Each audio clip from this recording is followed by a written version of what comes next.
Hello my dear students, আশা করি তোমরা সবাই ভালো আছো এবং সুস্থ আছো এবং পড়াশোনার মধ্য দিয়ে যাচ্ছ। যেহেতু তোমাদের পরীক্ষা একদম হাতের সন্নিকটে, হয়তো আমাদের কাছে মনে হতে পারে অনেক সময় আছে, আমরা আরেকটু প্রিপারেশন নেই ভালো। ঠিক আছে, সেটা প্রিপারেশনের টাইমই হোক, কিন্তু নাথিং এলস, অন্য কিছু যেন না হয়। আমরা তোমাদের সাথে আলোচনা করছিলাম কয়েকজনের রিকোয়েস্টে স্যার ন্যারেশন সম্পর্কে। এর প্রথম ক্লাসে আমরা ন্যারেশনের পরিচয়টা সম্পর্কে জানিয়েছি। আজকে আমরা জানবো যে ন্যারেশন কেন করতে হবে এবং এই ন্যারেশনটা কিভাবে করব আমরা সেটা। আমরা গত ক্লাসে পার্সন সম্পর্কে, পরিবর্তন সম্পর্কে জানিয়েছিলাম। তো তারই ধারাবাহিকতায় আজকে আমরা দেখো আমরা চেষ্টা করব কোন জায়গাতে কি করতে হবে। অর্থাৎ আমরা জানি যে ন্যারেশনের দুটো পার্ট, আমরা বলেছিলাম ন্যারেশনের দুটো পার্ট, যেমন my mother said to me where are you going। তাহলে দেখো এখানে একটা প্রশ্ন আমরা দেখি, একটু প্র্যাকটিক্যাল আমরা দেখার চেষ্টা করব। My mother said to me where are you going. আমার মা বলেছে তুমি কোথায় যাচ্ছ। তাহলে ন্যারেশনের এই দুটো অংশ আমাদের আগে চিনতে হবে। এটাকে বলা হচ্ছিল, আমরা আগের ক্লাসে বলছিলাম রিপোর্টিং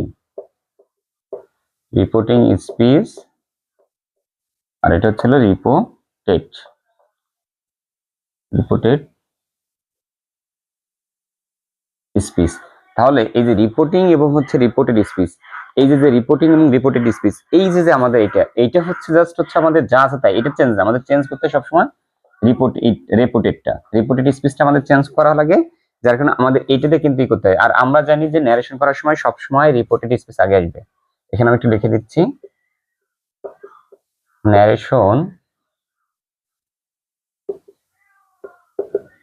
ন্যারেশন করার সময়, অর্থাৎ এখানে আমরা লিখে দিতে একটু ইনডাইরেক্ট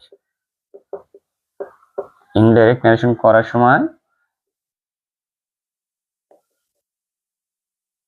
রিপোর্টিং স্পিচটা সর্বদা আগে বসে। তো এখানে দেখো এই হবে আর একটা বিষয় আছে, আর রিপোর্টেড স্পিচটা মুড অনুযায়ী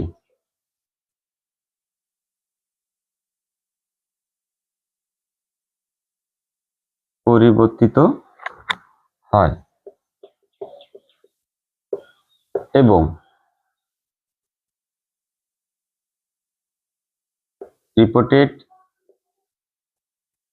স্পিচটা ইনডাইরেক্টে সর্বদা অ্যাসার্টিভ হয়। অর্থাৎ প্রথমে সাবজেক্ট ভার্ব অবজেক্ট এইটা হয়। তাহলে আমরা দেখো এই যে বলছি যে ন্যারেশনে করার সময়, ইনডাইরেক্ট ন্যারেশন করার সময় সর্বদা রিপোর্টিং স্পিচটা কি হবে, আমাদের সর্বদা আগে বসবে এবং এর রিপোর্টেড স্পিচটা মুড অনুযায়ী পরিবর্তিত হবে। অর্থাৎ রিপোর্টেড স্পিচটা ইনডাইরেক্টলি সর্বদা অ্যাসার্টিভে পরিবর্তন হবে। তাহলে আমরা একটু লক্ষ্য রাখি যে এই যে আমাদের বিষয়টা, তাহলে এইটা যদি আমাদের এখানে আসে, আমরা প্রথমে যা আছে তাই, তাহলে মাই মাদার আমরা কিন্তু দেখলাম, এবারে সেইটটা চেঞ্জ হয়ে যাবে। সেইটটা আমরা বলছিলাম আগে, এটার পর মোডের পর চেঞ্জ করে, তাহলে হোয়ার আর ইউ গোয়িং, তাহলে প্রশ্নে কোন মোডে চাইছে, আমাদের প্রশ্ন মোডে।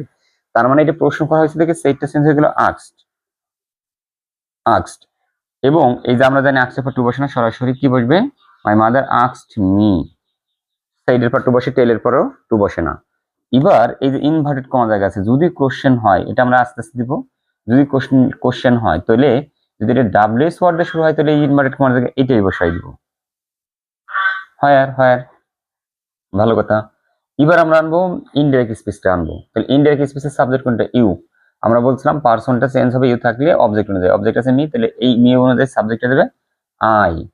আচ্ছা, এবার আই আনলাম, এই ইউটা হয়ে গেল আই হয়ে যাওয়ার পর এবার দেখবো আমরা কোন মুডে আছে, কোন টেন্সে আছে, আর গোয়িং। আমরা জানি প্রেজেন্ট কন্টিনিউয়াস টেন্সের স্ট্রাকচার হচ্ছে আমি সাবজেক্ট, আমি যার ভার্বের সাথে প্লাস অবজেক্ট। তাহলে এইখানে আর গোয়িং আছে প্রেজেন্ট কন্টিনিউয়াস, তার মানে এটা হবে পাস্ট কন্টিনিউয়াস। তাহলে ওয়াজ গোয়িং। আর কিছু আছে নাই, এই যে ফ্রিজটা দিলাম, তাহলে কিন্তু আমাদের এই যে স্পেসটা এটা কিন্তু পরিবর্তন হয়ে গেল। তাহলে দেখো আমরা মুডটা চেকবো এইভাবে, যদি আমরা যেভাবে বলা হয়েছে এইভাবে যদি তোমরা ট্রাই করো বাসায়, তাহলে কিন্তু তোমাদের ন্যারেশন নিয়ে তেমন সমস্যা হবে না। যদি আরো বিস্তারিত তোমাদের জানার থাকে তাহলে অবশ্যই আমাকে যে নাম্বার আছে, যে হোয়াটসঅ্যাপ নাম্বার আছে, এই নাম্বারে নক করে আমার কাছ থেকে তোমরা জেনে নিতে পারো। 017849926 এই নাম্বার হচ্ছে হোয়াটসঅ্যাপ নাম্বার, যেটা বলো এই নাম্বারে যোগাযোগ করে তোমরা যদি কোনো পার্সোনাল বিষয় জানতে চাও বা এই বিষয়ে যদি কোনো সমস্যা থাকে তাহলে আমাকে জানাতে পারো, এবং আমরা চেষ্টা করব এরকম ছোটখাটো এক একটা উদাহরণের মাধ্যমে তোমাদের বোঝাতে। কারণ লং ক্লাসটা দিলে তোমাদের কাছে একঘেয়েমি লাগে, এটা আমরাও জানি যে অনলাইন এর ভিতরে একটু ভিডিওটা লেন্থ হলে আমাদের কারোই ভালো লাগে না। আমাদের নাচ গান ভাইসে ভালো লাগে, আমাদের নৃত্য ভালো লাগে, শর্টস ভালো লাগে, কিন্তু লং কোনো কিছু ভালো লাগে না। যেহেতু শেখার ক্ষেত্রে আমাদের শিখতে হবে, অবশ্যই তোমাদের কাছে আমার রিকোয়েস্ট থাকবে যে এই যে টপিক্সটা, এই টপিক্সটা একটু মনোযোগ সহকারে দেখো এবং বাসায় অন্তত চেষ্টা করো, তাহলে তোমরা একটা ভালো কিছু করতে পারবে। তাহলে আজকে এই পর্যন্ত, সবাই ভালো থেকো, সুস্থ থেকো, এবং আগামী ক্লাসের জন্য সবাই সুস্থ থাকে এই কামনাই করে, এবং আমার জন্য দোয়া করবে যাতে সুস্থ থেকে তোমাদের সামনে একটা ভালো ক্লাস উপহার দিতে পারি। সে পর্যন্ত সবাই সুস্থ থেকো, ভালো থেকো, আল্লাহ হাফিজ।